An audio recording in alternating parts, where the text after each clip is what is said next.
Welcome to our module on Identity and Access Management, often called IAM, a critical aspect of cybersecurity. Here, we'll explore how to effectively secure who accesses what, when, and how within any system. Let's dive deeper into the core concept of Identity and Access Management, or IAM. These are the fundamental building blocks that ensure secure access to all your digital resources. First, identity refers to the unique digital representation of any user or system in our environment. It's about establishing who or what is trying to gain entry into your system. Next, authentication is the process of verifying that you are indeed who you claim to be. This step confirms your identity before allowing any further interaction with resources. Then, authorization determines exactly what you are allowed to do once your identity is confirmed. It's about deciding your permitted actions and access levels within the system. Access control is the actual enforcement of these permissions for various resources. This mechanism ensures that only authorized individuals can interact with specific data or systems. Finally, accountability involves meticulously tracking all actions taken by users or systems. This is crucial for auditing, security analysis, and maintaining a clear record of activities. Now, let's explore the essential principles that guide effective access control within any organization. These are the guiding rules that ensure secure and efficient resource access for everyone. The principle of least privilege dictates granting only the minimum access necessary for a job. This significantly reduces potential damage if an account is compromised, enhancing overall security. Next, need to know limits access to sensitive information only to those who absolutely require it. This principle helps protect confidential data by restricting its exposure to a select few. Separation of duties means dividing critical responsibilities among different individuals to prevent errors. This prevents a single person from having too much control,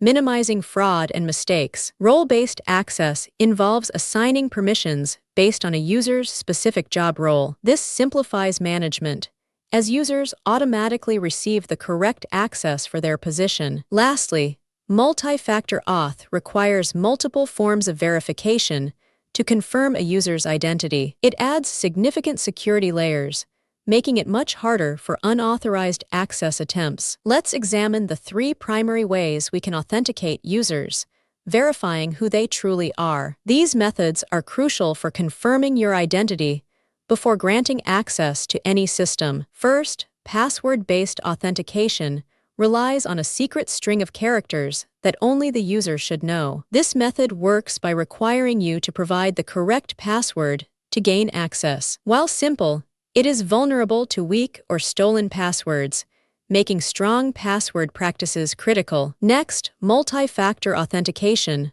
or MFA, combines two or more different verification methods. By layering factors, like a password plus a one-time code, MFA makes unauthorized access much more difficult. This significantly enhances overall security, making it one of the strongest defenses against account compromise. Finally, biometric authentication uses unique physical or behavioral traits, such as fingerprints or facial recognition. These methods are highly convenient and secure since they rely on characteristics unique to each individual. However, they also raise privacy concerns, as biometric data must be carefully protected from misuse. Let's talk about the incredible power and importance of multi-factor authentication, or MFA. MFA significantly boosts security by requiring users to provide more than one form of verification for access. Now, let's explore authorization and a common method called role-based access control. After you've been authenticated, authorization determines what you're actually allowed to do within a system. Let's explore the significant benefits that role-based access control, or RBAC, brings to an organization's security posture. Fundamentally, RBAC is all about streamlining how access is managed across your entire organization, making it more efficient. One major benefit is simplified management, making it much easier for administrators to control who can access what. Instead of managing each individual, you can efficiently manage access for entire groups of users, saving time and effort. RBAC strongly supports the principle of least privilege, a crucial security concept we discussed earlier. With RBAC, it becomes straightforward to ensure users only have the absolute minimum access required for their roles. Another key advantage is consistency, ensuring a uniform application of access policies across the board. This means every user assigned to a specific role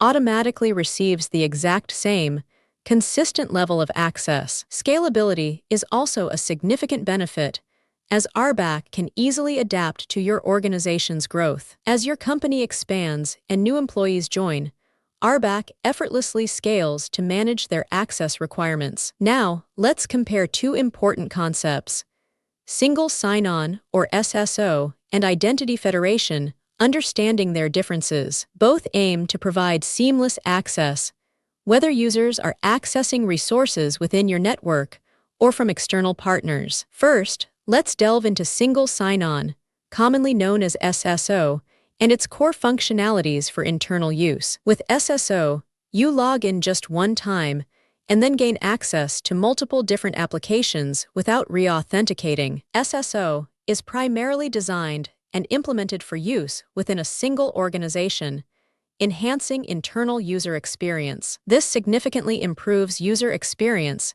and boosts productivity by eliminating the need for multiple login prompts. It centralizes access management within the organization, making it easier for IT teams to control access internally. Now, let's shift our focus to identity federation, which extends identity management beyond a single organization. Identity federation allows you to use your existing credentials to access resources across completely different organizations. It securely extends authentication across multiple trusted entities, like partners or service providers, without sharing passwords. This capability greatly enhances collaboration and resource sharing between different business partners and external parties. Identity federation involves securely sharing essential identity information between these trusted entities, ensuring data protection. Moving to the cloud introduces unique challenges for identity and access management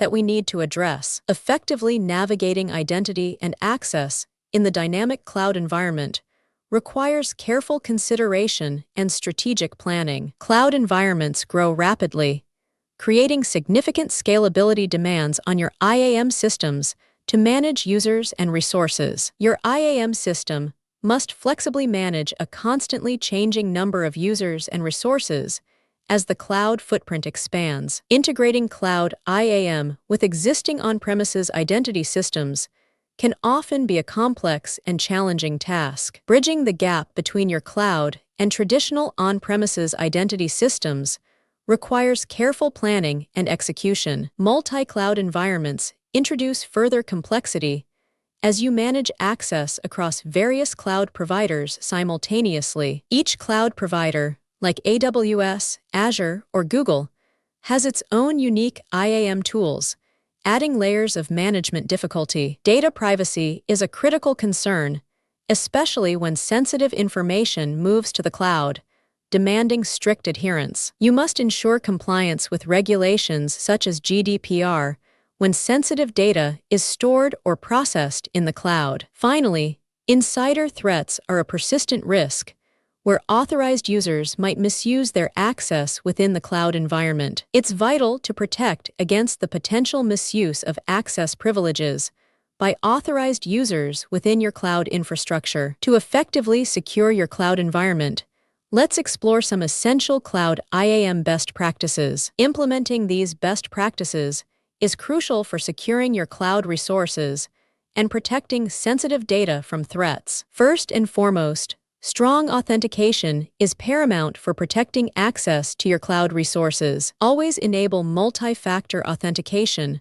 or MFA, as it adds a critical layer of security beyond just passwords. Additionally, adopting single sign-on, or SSO, enhances both user convenience and overall security simultaneously. Next, implementing role-based access control, or RBAC, is fundamental for managing permissions efficiently. Always define your roles based on the principle of least privilege, granting only the necessary access. It's essential to regularly review and update these roles and permissions to ensure they remain appropriate and secure. Continuous monitoring and auditing are vital for maintaining a strong security posture in the cloud. Make sure to continuously track all user activities and access logs to detect any suspicious behavior promptly. Conducting regular audits is crucial for both compliance requirements and ensuring ongoing security effectiveness. Finally, integrating your cloud IAM with on-premises systems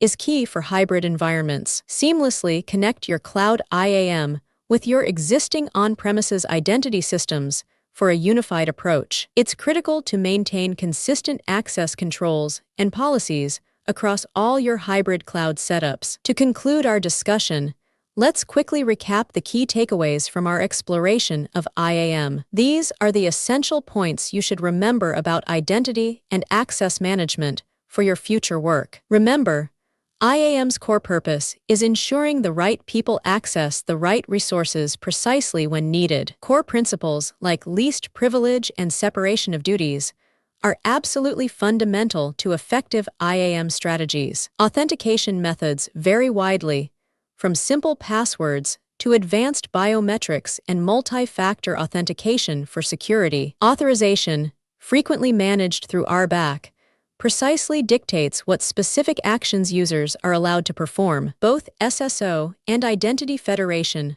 are vital for streamlining access, whether within your organization or with external partners. Finally, cloud IAM needs specialized practices to securely manage dynamic and distributed resources across cloud environments.